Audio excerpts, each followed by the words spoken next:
Hello and welcome to an episode of Historically Marked. I am Jason in downtown St. Louis, or actually not too far from there. And I'm doing a stroll through series episode today. And this time I'm going to Chouteau's Landing. And this is actually a part of St. Louis I've actually never even been to. So it's all going to be new territory for me. I hope it's not too dangerous. But the reason I am going here is because last summer, there were plans that they're going to make a new development out of it. These old buildings that are right behind me. There's going to be like an entertainment district, among other things. And I'll explain more about that. So come with me on this journey. So in front of me is the Poplar Street Bridge. That's the Mississippi River. And that is Interstates 55 and 64 and Highway 40. Notice that I did not mention Interstate 70 because that's actually now on the Stan Musial Bridge. And then that is a piece of the arch right there, and that's the flood wall of the Mississippi River. But right here is the big long mural that's the St. Louis's long graffiti wall. Every Labor Day weekend in September, early September, they have the Paint Louis Festival. But anybody can still come down here and make their mark. Just bring your spray can. At least that's what I understand. Doesn't look like anybody's been out here lately. And down there is the mystery area, and that bridge right there is the MacArthur Bridge, which once carried Route 66, but it is now a railroad bridge. And then this is actually a continuation of the Riverfront Trail, which starts at the Chain of Rocks Bridge, which is about 11 or 12 miles away. Goes through the arch and is still good for bicycle use, and as for me, it's for walking purposes. But we're going to be approaching that uncharted territory pretty soon. Alright, so I'm south of the MacArthur Bridge, and this looks like a wall that gets more use. See, it even got the date on there, February 14th or Valentine's Day of 2023. A lot of, I don't know if they're gang signs or what, but hey, it's very creative, I guess. And then I believe this is where the Riverfront Trail stops, right here at Chouteau Avenue. And I believe that's the gateway to where I'm planning on going. Okay, here's a little correction. It's actually 15 miles from the starting point of this trail to Chain of Rocks Bridge. So on a good day, if you're ready to ride your bike, this is definitely the place to go. And look how far that goes. And that's the Mill Creek Pumping Station. And something else interesting I found right here, something you would find at a Bob Castle establishment. Remember that one video I did with Rootwad Park? Yeah, it looks like something that came from there. Somebody like just chiseled it out of there. All right, down to biz. And if you do come down here planning on doing your own exploration of the site, I mean, definitely be aware of your surroundings. A lot of empty places. I've also heard of homeless camps in these buildings, but what's true and what's not, I don't know. But I'll do my best to show you around. Like right now I'm underneath a railroad bridge. How about that? Which connects to the MacArthur Bridge. So did you know that this area is actually called Chouteau's Landing? I didn't until earlier this year, believe it or not. I mean, I didn't think this area had very much to it. And this is actually part of the Kosciuszko neighborhood, which has not very much population. Not many people live here, but that may change in about a few years from now as they build residential parts here. But supposedly this area will get a mega facelift, and of course it's not going to be overnight because it's going to take, this is part of a 10-year project, and it's going to cost $1.2 billion. Yes, billion with a B. And not surprisingly, a lot of city leaders and some residents and business owners are very excited about this because, I mean, yeah, this will definitely give a brand new life to the city because it is, if you think about it, it is the city's front door if you're coming from Illinois. But as for now, this is what it looks like. Yeah, you got weedy area right in front of me with some mattresses. And then there's a historical building just up that street, which I'll try to take you to. So according to reports, this will be in the future like a residential area, like some apartment buildings, maybe some high rises. It'll be entertainment, maybe a concert venue, some businesses, and I mean, there will definitely be inviting a lot of startup companies down here sometime in the future. It could be 5 years from now, or it could be 10 years from now.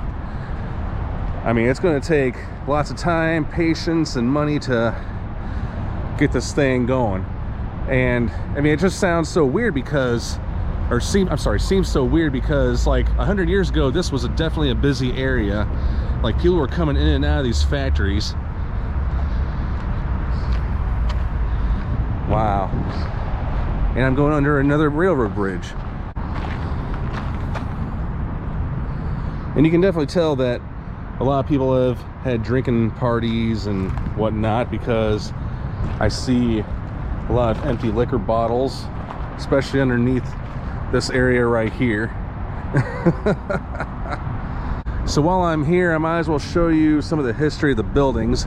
I have done some research, but I mean, these buildings almost, I mean, kind of mirror each other. Like, I don't want to say they all look the same, but they're all abandoned, and some of them have ghost signs on them. Like that one has the Gunther Salt Company on there. But that of course was an old grain elevator where the STL Made sign is. But these buildings was once known as the Gingham Girl Flour Mills. It was also known as the George P. Plant Milling Company, as well as the Cornelli Seed Company. And of course, they all sit vacant. But at one point, its designs printed on its flour sacks served as fabric for millions of women and girls' dresses for generations. Very interesting stuff. As we approach the Crunden-Martin Manufacturing Company buildings, I just want to point out that that is Interstate 55, and then that's where, if you're, of course, a lot of people don't pay attention to this because, you know, when you're going in fast-moving traffic, you don't really pay much attention to what's on the right side. But maybe they will in the future. Ooh, that train whistle was loud. And of course, that's where the interchange is. And then there's also the church, which I'll show you. I am very curious as to what once stood here. It looks like something very important, but now it's covered by weeds and nothing. But it could very easily be an entertainment stage if they would ever think about making this into an entertainment district. Shock. Okay. All right, now we are approaching the Crunden-Martin Manufacturing Company. It was added to the National Register of Historic Places on February 9th, 2005. I do not know how long this is sat vacant, but I do know, I mean, this building was in operation for more than a century, and it didn't go bankrupt until 1990. But what do they specialize in? Well, a lot of different products, including like wooden chairs, baby carriages, buckets, among other things. And that's about all I know. And if you look at it now, a lot of the windows have been knocked out. There has been a fire. There was a fire here in recent years, but it was quickly pulled out. There are no trespassing signs. And from what I understand, this is going to be part of the first phase in the company in transforming this site around. So this will be definitely, I think, a perfect place for residential areas. And by the way, the company that I forgot to mention was the New York-based Good Developments Group, and a Washington University grad is leading the charge. So, but apparently they've had experience in other cities, and the city is putting trust into that group. And obviously I will not be going in the property. I did read somewhere that the Acme janitor was forced to relocate, This was back in March of this year, like 3 months ago. But I think what's really cool about this is this bridge. Let's see, looks like 4 different floors. Wow. And I'm looking through that right now, and the roof apparently collapsed. Now, there are a couple of YouTubers. One of them is one of my friends, Dozen Speed, and they've flown drones around here, and despite of warnings, that is the Alton Southern Railroad, by the way. So yeah, I mean, it was probably because of that fire that the building collapsed. But I definitely want to check out this unique design. I mean, it's definitely cool because it's something you don't really see anywhere. I mean, especially around St. Louis. And I don't know if there are plans on preserving it. However, I did see some layouts and oh, I forgot what they're called, blueprints of what they propose the site to look like. And there's supposed to be like a bridge, but it's not going to be anything like this. It's going to be at like the very top floor or at the roof of these 2 buildings. So I don't know. I mean, this area is pretty much well guarded. I do imagine at one time this was a homeless shelter, but I could be wrong. There's a sign that says Powell Rug Company. Huh. I mean, it's like I said, it's really hard to believe that this was once a very crowded industrial area. I don't know who has the combination to this lock, but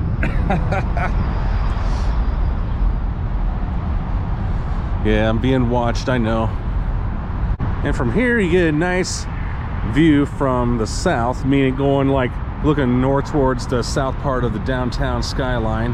And of course you got the arch, and you got Channel 4 News Company and the hotels, the bank buildings, the Hilton, and then the stadium, which is kind of hard to see because of that fence, but it's there.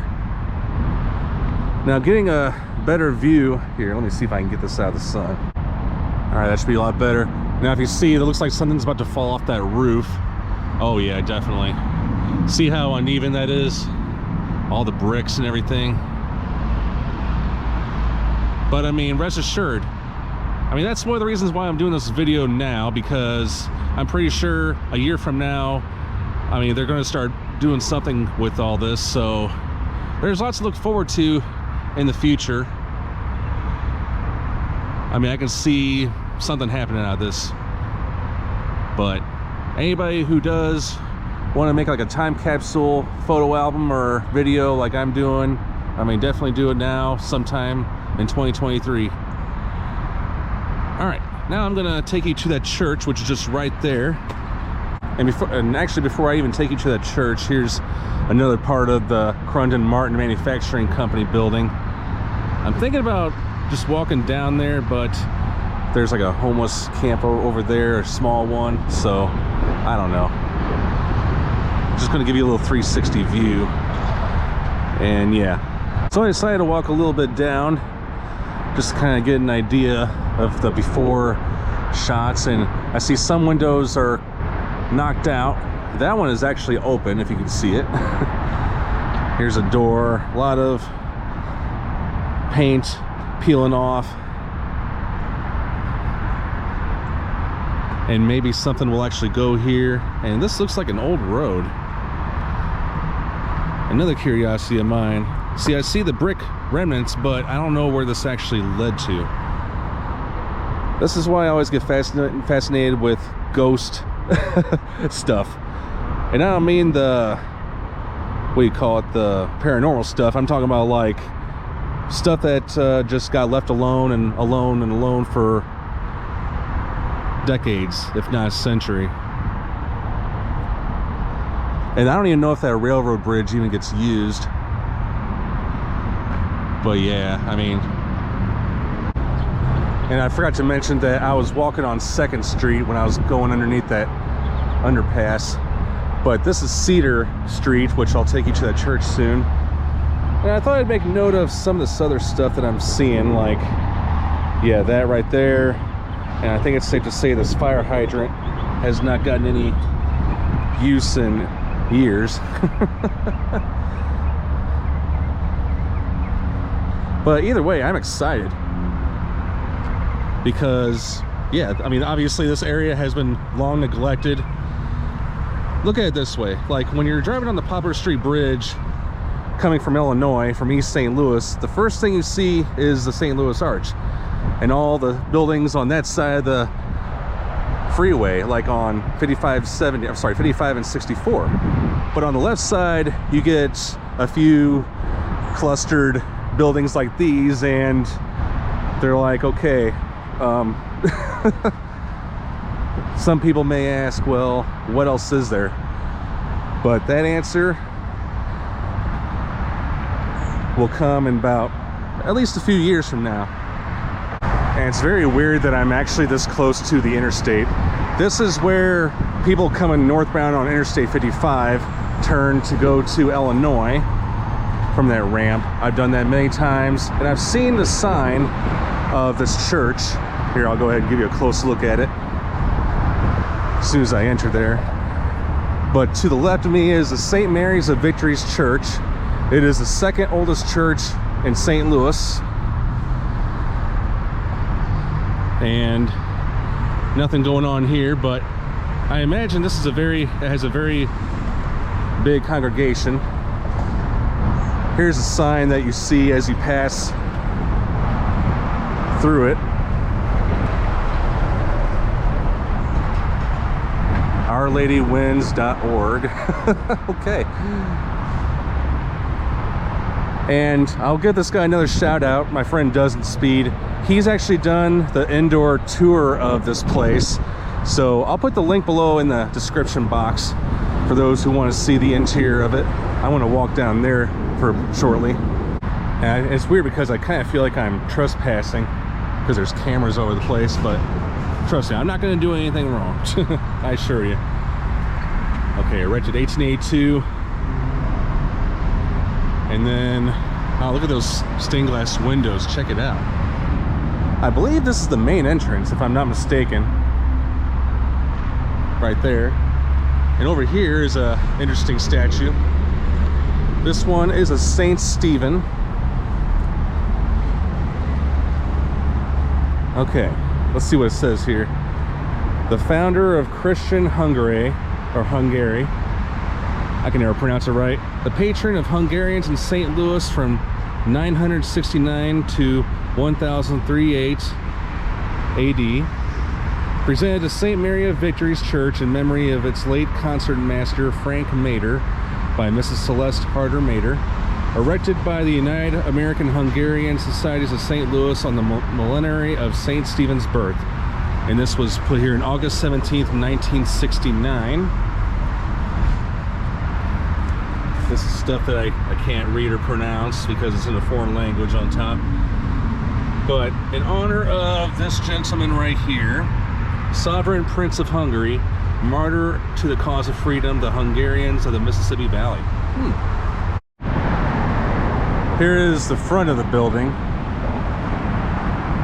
And I imagine that's the main entrance. And I don't know what year, but this was added to the National Register of Historic Places, as it says right there. I can understand why they keep this locked. And they do services in the Hungarian language. Yeah, very interesting, very cool too. So basically that's about all I got to show you as far as Chouteau's Landing. I mean, there are a lot of other rundown, I can't really think of a much better word to say, but a lot of other places I can show you. But all right, thanks so much for tuning into this episode of Historically Marked. I know this was not a typical format like where I show a historical marker, but I thought I'd continue on with this whole stroll through series like I did with last year with Chouteau's Landing. But this is more like a time capsule episode with me spotlighting Chouteau's Landing, and it's very interesting what's about to come. So do I see hope? Well, I certainly hope so. I mean, I definitely as long as people know what they're doing as far as the New York based group. But for now, I'm just going to leave this time capsule here on the internet for those to look back on. So I am Jason in St. Louis, Missouri, signing off.